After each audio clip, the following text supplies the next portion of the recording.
Na Rádio Eldorado, programa Eldorado Comportamento. Os assuntos do seu universo e de todo o universo. 3h, 7 minutos. Olá, estamos chegando com o nosso Eldorado Comportamento desta segunda-feira. Hoje é dia 6 de agosto de 2018. No programa Comportamento de hoje, nós vamos falar sobre o escotismo. Sempre alerta, sempre alerta. Hoje é dia pan-americano do escotismo. Quem fundou o escotismo foi o inglês Baden-Powell, com a intenção justamente de ensinar as crianças a técnicas de sobrevivência, de conhecimentos, de... que mais? Bom, eu também não vou ficar aqui falando, né? Tem entrevistado justamente para contar isso, né? Por favor, vamos a ele. Como o diretor de organização do Grupo de Escoteiros Tangará, Ricardo Luiz Angelotti. Tudo bem, Ricardo? Tudo bem, Simar. Boa tarde aos ouvintes. Prazer enorme recebê-lo aqui. Prazer estar aqui. Quando o Baden-Powell forma o escotismo, ele forma com o intuito de proteger as crianças. Sim. É isso mesmo? Exatamente. Será que ele tinha ideia de tudo que ele estava promovendo mundo afora? Eu acho que não.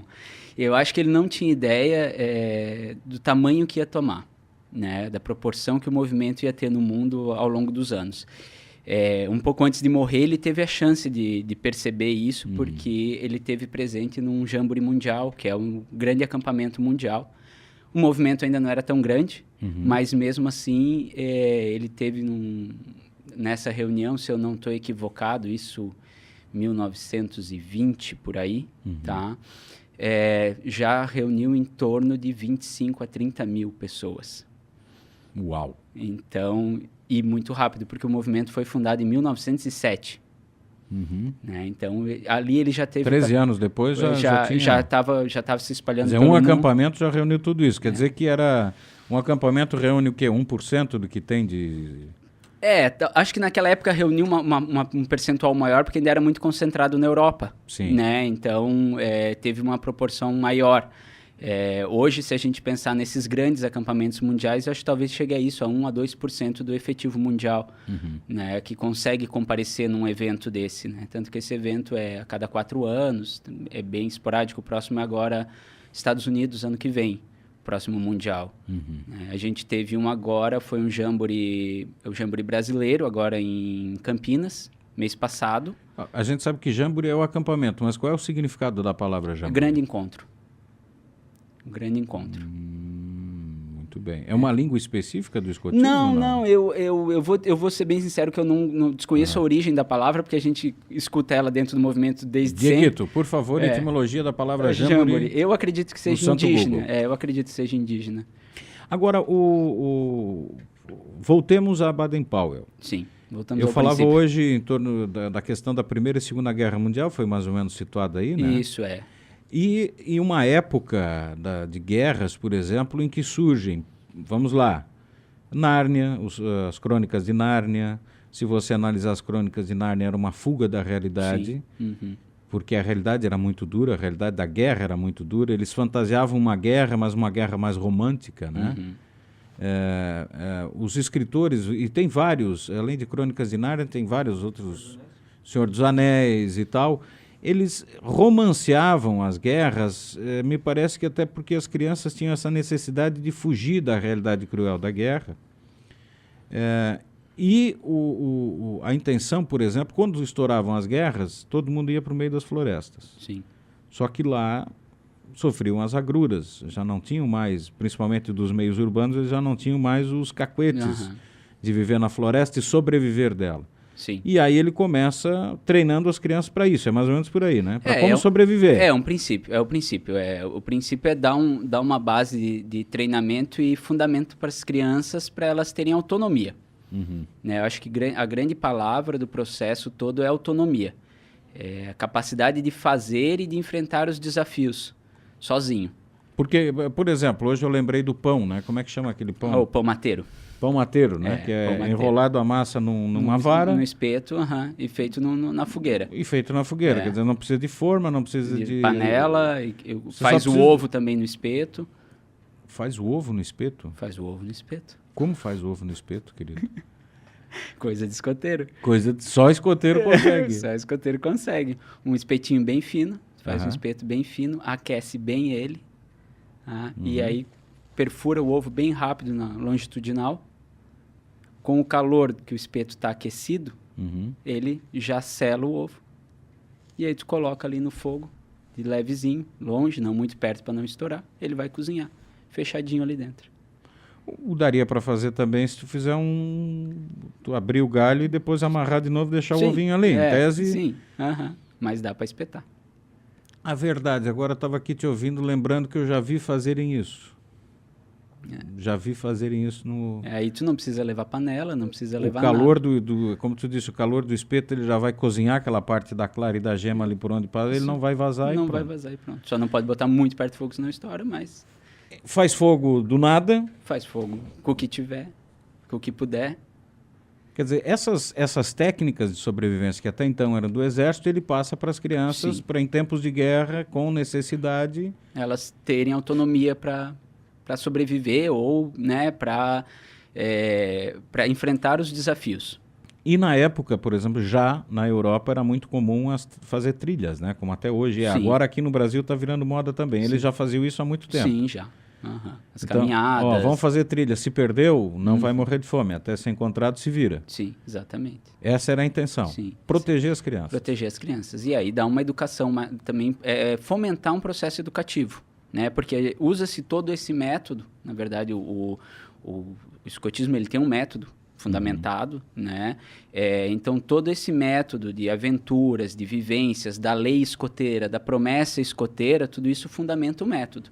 E aí, com esse método, tu vai dando autonomia e capacidade de desenvolvimento para essa criança. Tu não só ensina ela a enfrentar os desafios, mas ensina ela a ter a segurança para enfrentar os desafios, a despertar a liderança, relacionamento e tantas outras coisas ao longo da vida. Isso em 1907. Será que, de novo, ele tinha noção do quanto isso seria necessário num futuro tão próximo? É difícil de imaginar pela realidade social, né? Nós falávamos aqui, porque eu fiz o editorial de hoje a respeito de empatia, e aí citei os escoteiros por isso. Porque nada mais empático do que, por exemplo, a questão tornou-se popular, acho que não está isso na lei de escotismo, tem que fazer uma boa ação todo dia. Não está na lei, mas tá na base. Ele tem que estar sempre alerta para ajudar sempre que possível. Ajudar o próximo em toda e qualquer ocasião, nós falamos. Ponto. Tá? Então, ele vai estar sempre empático. Sempre se preparando para entender se aquela situação é uma situação para aquela pessoa em que ela vai precisar de ajuda. Isso é pôr-se no lugar do outro, Isso é empatia. Bom, é sentir o sentimento dos outros. Se eu estou no ônibus e alguém entra, eu posso dizer, não, eu estou cansado, não vou levantar, mas de repente eu vou olhar, se a pessoa é mais velha que eu, é uma mulher com uma criança, ou ela está grávida, ou ela está com muitas bolsas, ou ela... me colocar no lugar. Eu estou cansado, mas ela tem uma situação pior que a minha. Ou seja, me colocar no lugar do outro. A hierarquia. Fundamental. E nós não estamos falando aqui em militarismo ou qualquer coisa nesse sentido. Nós estamos relação falando de respeito. Relação de respeito. Para vocês terem uma ideia, eu estou falando com um psicólogo. Psicologia fundamenta que sem organização... Não funciona. Não funciona. Não funciona. Nenhuma sociedade funciona sem organização. Perfeito. E nenhuma família funciona se não houver uma determinada hierarquia. Quem mande, quem determine... Sim. Embora possa ser uma democracia, mas o pai e a mãe têm que conduzir o processo. Exatamente. E dar o exemplo. Exatamente. E, de certa forma, o escotismo traz tudo isso. Traz tudo isso. Traz essa mesma relação e dentro de todos os níveis do movimento. Não só dos adultos para os jovens, mas entre os jovens também. Entre as crianças também. Elas também têm hierarquias dentro dos níveis delas. Elas não têm só o chefe, né? Porque hoje também é o dia do chefe escoteiro. Junto com o Dia Pan-Americano também comemora o dia do chefe. Não só o chefe é o líder, não só o chefe é a referência, mas dentro das divisões de seção, e aí vai da alcateia, que são os pequenininhos, lá os lobinhos, até o clã pioneiro, que são os maiores, já com mais de 20 anos, né? De 18, 20 anos para frente.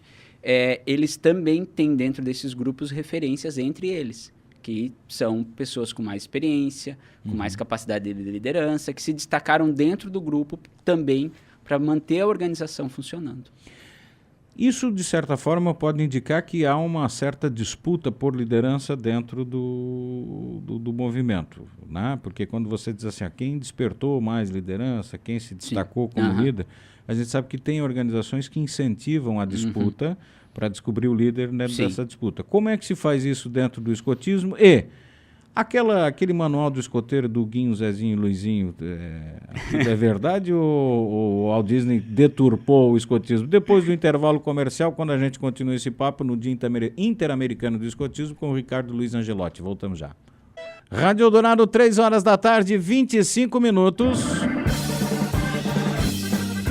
Estamos de volta com o nosso Eldorado Comportamento desta segunda-feira, 6 de agosto de 2018, sempre no oferecimento de Clínica Odontológica Dr. André Lima. Continuamos aqui falando sobre o Dia Interamericano do Escotismo e também dia do Chefe escoteiro. Chefe escoteiro.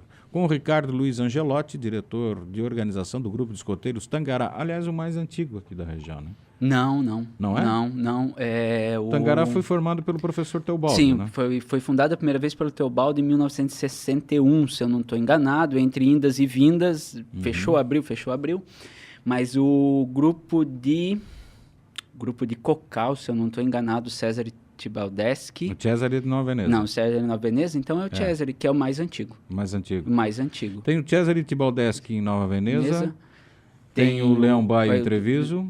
Tem Siderópolis também. Eu vou pedir desculpa para os colegas, porque eu vou esquecer os nomes dos grupos. Nós temos Siderópolis, Uruçanga, Içara, Criciúma, Nova Veneza, Cocal, Araranguá. Tem Balneário Rincão, não Balneário Rincão. É isso aí. Acho que a nossa região, se não pulei alguém, é a região. Eu peguei de bate-pronto aqui. Faltou a colinha. Faltou a colinha, exatamente. O Guinho, Zezinho e Luizinho. 3 pestes. E tinha o manual do escoteiro para ficar sacaneando todo mundo. Deturparam o escotismo ou é só uma brincadeira? Não, eu acho que é só uma brincadeira. Eu acho que todo desenho tem seu fundo de verdade e tem seu fundo de piada na coisa, né? Eles sempre aprontavam alguma, mas eles sempre saíram das enrascadas com o manual também.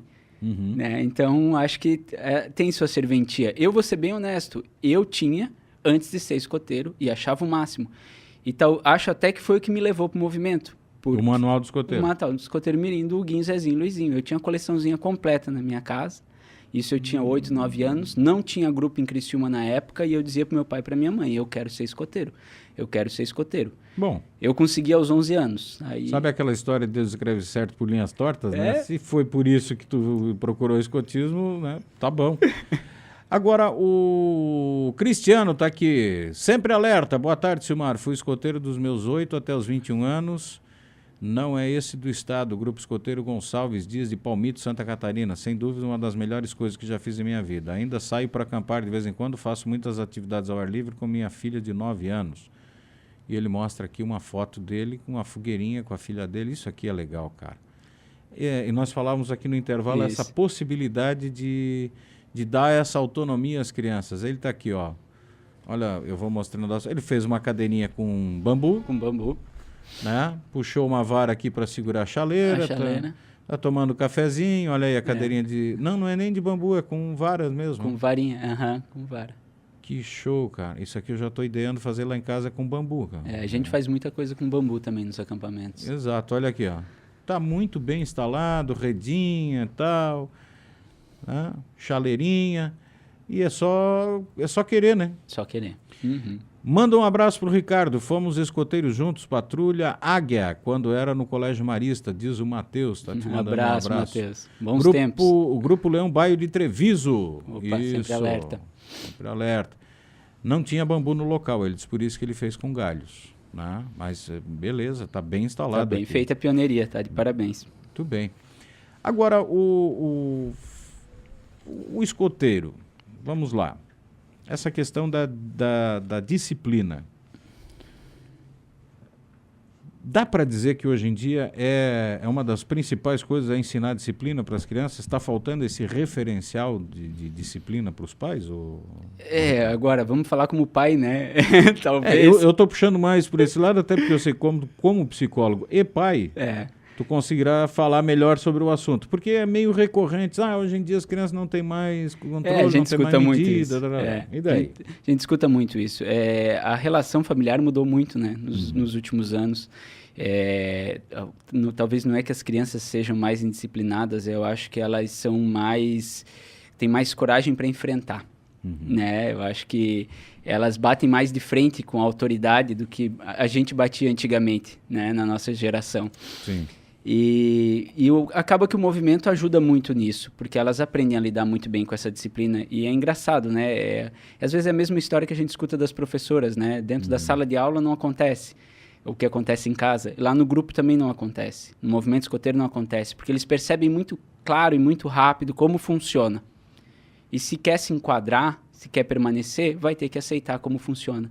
E aí acabam aceitando a autoridade e a disciplina por consequência, sem imposição, sem ameaça, sem pressão, sem nenhum tipo de imposição da estrutura do movimento. É simplesmente o exemplo. É simplesmente o exemplo. Elas percebem que todas as crianças que lá estão daquela maneira e elas vão se enquadrar na maneira das outras crianças para poder ficar. É simplesmente siga o líder, faça o que eu faço. Exatamente. Siga o líder, faça o que eu faço. O líder tem que dar o exemplo. Dá o exemplo, o chefe dá o exemplo, né? É por isso que a gente sempre fala do aprender fazendo, que é um dos pilares do movimento.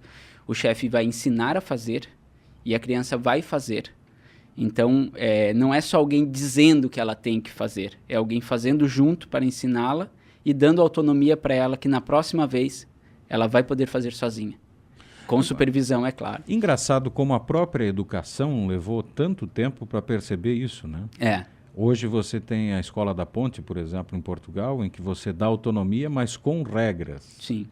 Né? No Brasil, hoje já tem iniciativas dessa escola fora da sala de aula, em que vai para a natureza, fala-se da autoria, da autonomia, né? E é esse o princípio. Do protagonismo, e o escotismo já tinha tudo isso.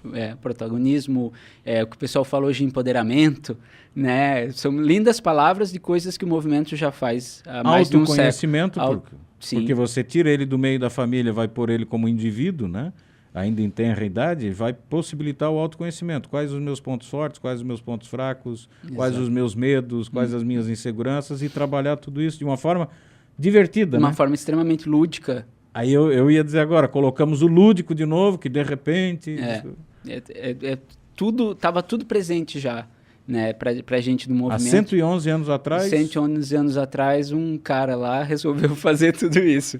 Resolveu transformar tudo isso. Começou com um livrinho, na verdade, né? Ele começou escrevendo um livro. O movimento veio em consequência do livro, dele ver os jovens carregando o livro dele para ir acampar.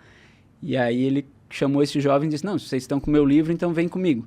E ali ele começou a estruturar esse movimento. Claro que modernizações aconteceram e o movimento também não pode ficar parado, né? O escotismo não pode só usar o alicerce de 111 anos, né? Ele tem que se modernizar também. E ele vem sempre se reciclando. E eu acho que essa reciclagem hoje a gente percebe aqui no Brasil o crescimento dos grupos, de novo. A gente vem encontrando um crescimento fantástico. Teve uma queda e hoje voltou a ter crescimento e nos deixa muito felizes. Então, muito provavelmente essa busca de referencial, né? Muito provavelmente essa busca de referencial, muito provavelmente a busca do contato com a natureza, que está cada vez mais distante das famílias, né? Nas cidades está cada vez mais distante. Então, tudo isso vem trazendo de volta as crianças para o movimento. A gente está recuperando um número de membros ativos que a gente tinha na década de 90, que foi realmente o ápice do movimento no Brasil, a gente está recuperando agora. Então, é muito, muito gratificante ver o movimento crescer de novo. Perfeito. Boa tarde, escoteiros. Gente, quando era guri, minha mãe não deixava eu entrar nessa disciplina de escoteiros. Acabei, quando fiz 18 anos, ali no 28º GAC, pedir que queria ser voluntário da pátria. Escoteiro e serviço se aprende. Em primeiro lugar, as regras. Sim, senhor. A educação aos mais velhos. Edson Silva, do bairro Comerciário. Silmar, eu participei dos escoteiros de Nova Veneza, Ismael, e quando não fazer alguma coisa, atividade pagava castigos. Imagina na geração de hoje pagar o castigo. É bullying, da cadeia, diz aqui o Ismael. Mas há formas novas. Aqui você colocava justamente que houve uma modernização. Sim. Né? Eu vi ocorreu nas redes sociais, o que é raro, coisa boa nas redes sociais, né? Mas um colega seu, psicólogo, falando sobre essa questão da dialética, né? A dialética é um puxa o elástico para a esquerda, o outro puxa para a direita, e aí ele vai ficar indo e vindo até que encontra o equilíbrio no centro, Sim. que é o ideal. E aí ele diz que entre a família extremamente severa do passado, nós não conseguimos parar no meio termo, nós fomos até uma família extremamente sem referências hoje em dia.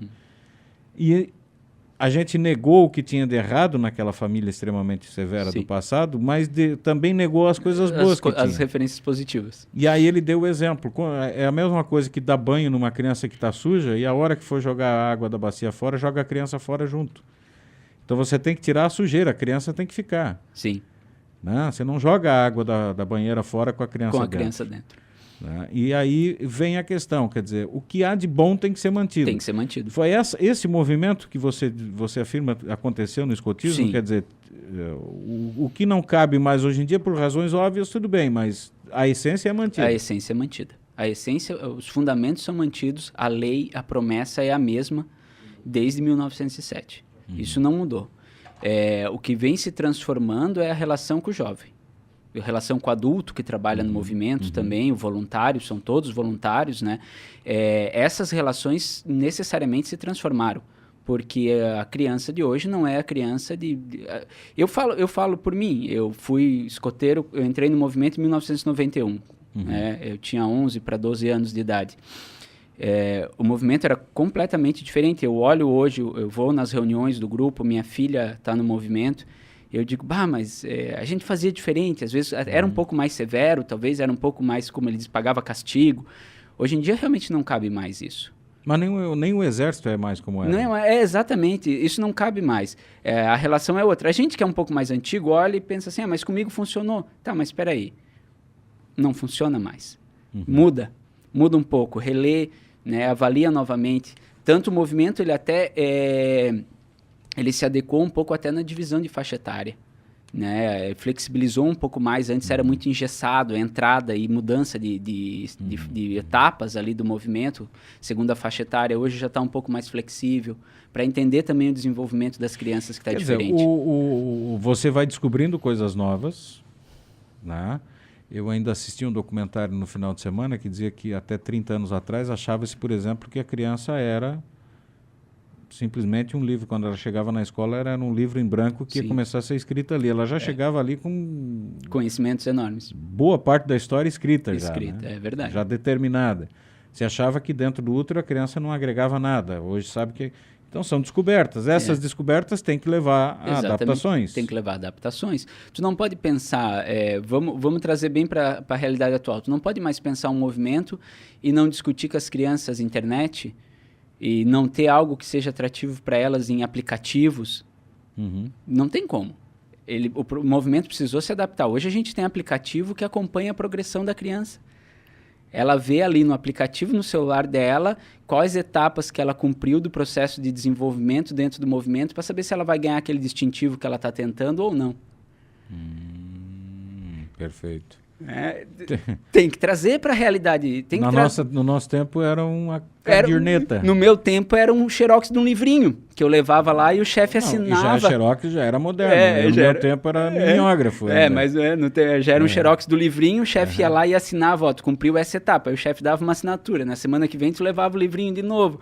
Agora não, agora o chefe chega em casa, abre o nosso sistema, que a gente tem um sistema nacional, ele entra lá no sistema e diz o fulaninho da tropa escoteira cumpriu tal atividade. Ele clica lá, o fulaninho abre no celular dele, meia hora depois já está atualizado.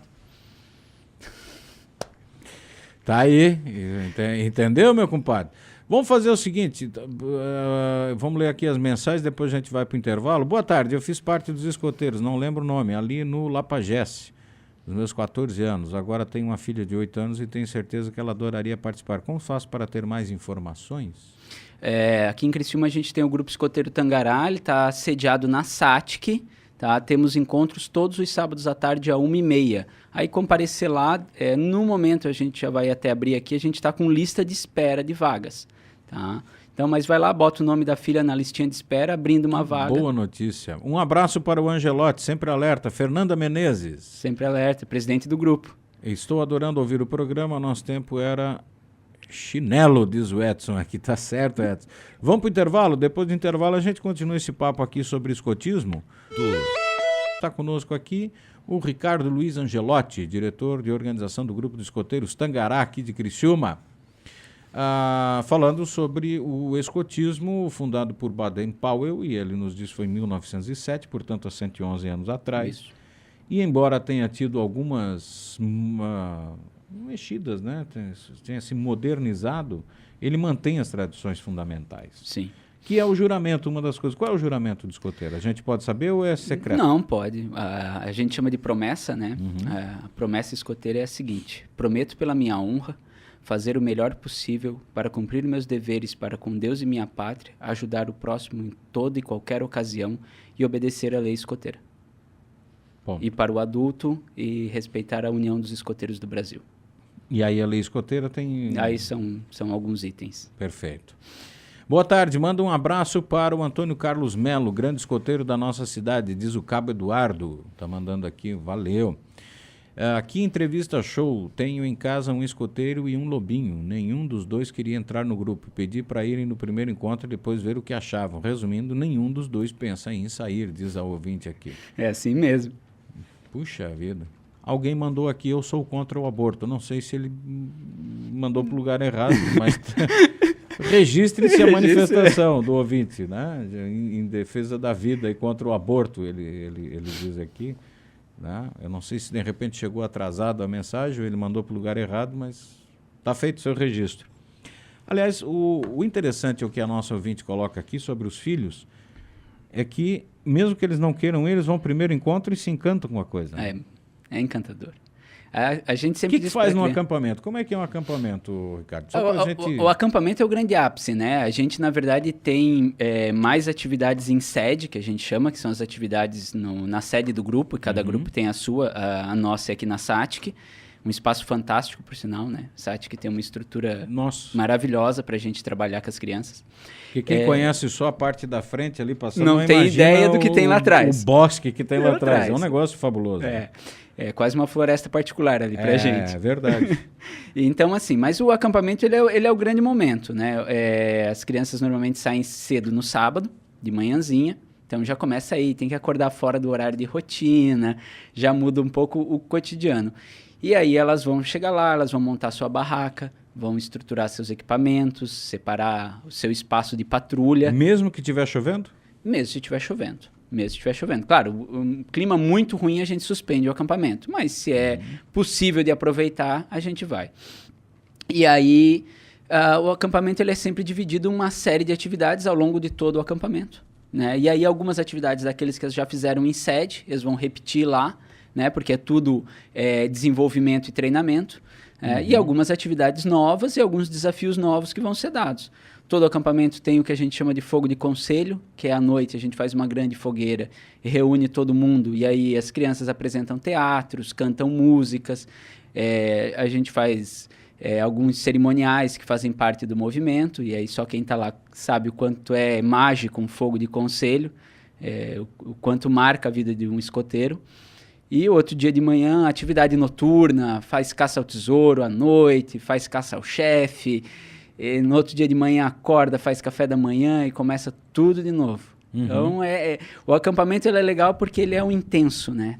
Tu não para. São 2 dias, às vezes alguns acampamentos duram mais tempo, mas normalmente 2 dias de muita intensidade. É uma atividade atrás da outra, uma atividade atrás da outra. A criança chega em casa, no domingo à tarde, é banho e cama. Acabada. Que beleza. Como era para quem viveu o que eu vivi na roça, né? Sim. A gente morava na roça, tinha essa intensidade, até porque a gente tinha que trabalhar um pouco, correr um monte atrás de bola, final de semana. Correr tal, enfim, tinha essa. Agora, para criança de apartamento, lascou, né? Exatamente. Não tem mais essa oportunidade. Né? A partir de que idade as crianças podem participar? O ouvinte pergunta pelo 991550036. 7 anos. A partir dos 7 A anos. partir dos 7 anos, alfabetizada. Entre 6,5 e 7 anos, alfabetizada, já pode entrar, vai entrar no ramo lobo. Depois, entre 10,5 e 11 anos, passa para o ramo escoteiro, né? Que é o que denomina o movimento. Entre 14,5 e 15 anos, passa para o ramo sênior. E depois dos 18 anos até os 21, vai para o ramo pioneiro. E depois disso, chefia. Uma criança que é escoteira, uma pessoa que é escoteira, dá para dizer que os conhecimentos que ele lá aprende pode salvar a vida dele em alguma situação? Pode. A gente tem, assim, ó... Embora não seja esse o objetivo. Não seja esse o objetivo. A gente tem exemplos, assim, se pegar e fizer uma pesquisa rápida, o que a gente tem de histórico de crianças que salvaram vidas com o conhecimento que tiveram no movimento. Não é nenhum adulto. São crianças de 8, 11, 12, 14 anos no mundo todo, isso é recorrente, que salvam vidas com o que aprenderam no movimento. De ver alguém numa necessidade e conseguir reagir. Casos de irmão que salvou irmão se afogando, casos de criança que salvou pessoa que estava engasgada. Olha, são N exemplos no mundo de crianças, não precisa nem ser adulto. E são técnicas simples, né? Técnicas Basta ensinar. Basta ensinar. Agora, o que me chama a atenção é que me parece que tudo que eles aprendem ali, de novo a gente volta àquela questão da aprendizagem, né? Uhum. Você tem uma aprendizagem de fato, Internalizam. Ele internaliza o conhecimento, porque uma coisa é decorar para a prova e Sim. uma semana depois você não sabe mais nada. Outra coisa é aprender realmente, assimilar o conhecimento, Sim. tomar posse daquele conhecimento. Ele tem que vir junto com uma boa emoção. Sim. Então lá ele está realmente a vivência das coisas... emocionalmente aberto para aprender tudo que é ensinado ali. Exatamente, porque ele vivencia muito desse aprendizado. Né? Ele é parte do aprendizado. Ele não é só um instruído. Né? Ele não tem só alguém instruindo. Ele é parte ativa no processo de aprendizado. Então isso fica gravado para sempre. É por isso que a gente sempre diz assim, que uma vez escoteiro para sempre. Nunca vai deixar de ser. Quem um dia fez a promessa na frente de uma bandeira pode hoje não estar no movimento, mas ele é escoteiro para o resto da vida. Não tem como apagar isso da vida da pessoa. É para sempre. Puxa vida, que coisa legal. Agora, o adulto, ele pode ingressar, não? Ah, ele pode. Pode e eu estou aqui no alto dos meus 45 anos imaginando, puxa vida, perdi ou não perdi? Não perdeu. A gente tem muitos chefes assim, ó, que ingressaram porque o filho entrou e começou a participar e começou a ir levar o filho, gostou, entrou, virou chefe. Não precisa ter feito todo o caminho de criança para ser um adulto voluntário no movimento. A grande verdade é a seguinte, a gente precisa de adultos. Isso é fato. Eu falei agora ali, uma mãe perguntou, né, quando é que é, tal, e eu falei que a gente hoje está com lista de espera no grupo porque a gente tem uma limitação de adultos. E tem que ter um X número de adultos para um X número de crianças. A gente não vai ser responsável de levar mais crianças do que a gente tem adultos para poder cuidar delas e coordenar e instruir elas. Hoje a gente tem limitação de adultos. Nenhum grupo escoteiro que eu vivenciei, eu já infelizmente vi 2 grupos escoteiros fecharem a porta comigo dentro. Tá? Nenhum grupo escoteiro fechou por falta de criança. Sempre por falta de adulto. Sempre por falta de adulto. A gente precisa de adulto. Quando, fantástico. Quando fecha um grupo escoteiro, quer dizer que muitos adultos mataram a criança que estava dentro deles? Olha, é uma boa leitura. É uma boa leitura, pode ser mesmo. Eu acho que sim. Porque enquanto a criança está viva ali dentro, eu creio que não morreria o escotismo. Não morre, porque aquilo é prazeroso demais. É uma energia, é uma recarga de energia. Cada sábado que a gente tem oportunidade, eu trabalhei como chefe de tropa escoteira há alguns anos. Cada vez que tu tá lá no sábado com as crianças, é uma recarga de energia, jogar com elas, dar uma atividade, interagir, sentar, conversar, né? É tudo muito fantástico. Tenho 2 filhos, 13 e 9 anos. Como ingressar? E o pai junto? O Marcelo está perguntando aqui. Opa, vamos lá no Grupo Tangará, sábado, 1h30 da tarde na SATIC, só procurar a gente. Serão todos bem-vindos. Sábado agora? Sábado agora tem reunião. 1h30? 1h30, lá na SATIC. Opa! Só chegar. Viu? Já temos mais 2 lobinhos e um lobão aqui. 13 ele já é escoteiro, né? E 9 daí é lobinho. Lobinho. Um escoteiro e um lobinho. Por que lobo? Quando o Baden-Powell criou esse ramo, na verdade ele começou com os jovens escoteiros, né? Mas depois ele foi vendo a necessidade de abrir para outras crianças. Ele teve um contato, agora me fugiu o nome da pessoa, que foi o autor do livro Mowgli. Então, todo o ramo lobo, ele é baseado na história do Mowgli. Então, a chefia é a Aquelá, a Bagheera, a Kaa, que é a cobra, o Balu, que é o urso. Tu tá brincando comigo, cara. Eu adoro esse filme, vi esse filme centenas de vezes com os meus filhos. Toda a mística do ramo lobo é fundamentada em cima da alcateia do Mowgli, o menino lobo. Então, eles são lobos porque eles são membros da alcateia do Mowgli. Que legal, cara. Então, como são crianças menores, a fantasia e o lúdico, né, ele tem que estar mais presente. Tu não pode pegar uma criança de 8 anos e querer que ela vá montar uma barraca, que ela vá fazer um fogo. Não, ela vai fazer outras coisas com uma base lúdica muito maior. Né? E aí foi usada a mística do livro Mowgli, o Menino Lobo. Bom, então, sem querer, eu entrei na entrevista pelo viés correto. Quer dizer, era uma forma de fugir da agrura da guerra, trazendo essa mística, essa fantasia para amenizar a dor. Exatamente. Era uma das formas alternativas. Amenizando a dor para as crianças. Os adultos, né? Muito legal a entrevista, sempre quis ser escoteiro, sou da época do mimeógrafo também, adorava o cheirinho do álcool. Acho que é por isso que hoje continuo gostando. Diz um abraço, Cezão Vieira. Mesmo não tendo vagas, por enquanto, posso levar minha filha num sábado só para conhecer? Sim, pode, por favor. Vai lá, ela vai conhecer, deixa o nome na nossa lista de espera, por favor. Mesmo o grupo estando lotado, a gente está de portas abertas, tá? Isso que fica muito claro. Que legal. Acabou, rapaz. Voa. É pouco. É muito pouco tempo para conversar sobre um assunto tão legal. Ricardo Luiz Angelotti, diretor da organização do Grupo de Escoteiros Tangará de Criciúma, esteve conosco no Comportamento. Obrigado, querido. Um abraço. Muito obrigado pela oportunidade. Um grande abraço. E a todos os escoteiros, um abraço a vocês no dia do escoteiro, dia do chefe escoteiro. Chefe escoteiro um fraterno também. Sempre alerta e um aperto de mão esquerda para todo mundo. É verdade, né? Tem essa, né? Aperta com a mão esquerda, é isso? E ainda com o dedinho, tem um lance aqui no dedo minguinho. Então tá bom. Beleza. Um abraço para todo mundo. Vem aí Antônio Miguel Elias Colossi e o Café da Tarde. Nós voltamos amanhã. Até lá.